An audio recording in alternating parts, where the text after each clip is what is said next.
Yan ang pagkain namin ngayon. Sinigang na baboy na walang gulay. Ayaw doktoran may gulay. Tsaka yan kanin. Sa adobo para ni OC. Pwede sa tao. Ito kay doktora din. Tinulang manok na wala ding lamas. Ayaw niya.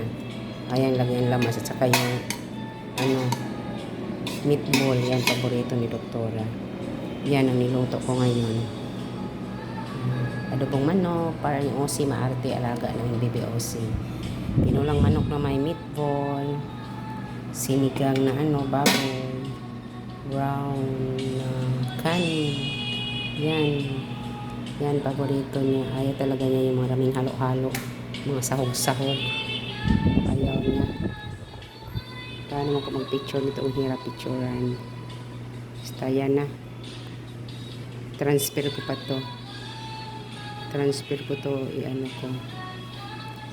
Lagyan ko. Ilagay sa mga maliit na lagayan. Ilagay ng iba sa freezer.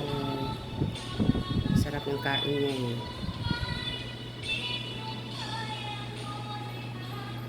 Followers, viewers, supporters, I love you and God bless. Thank you so much.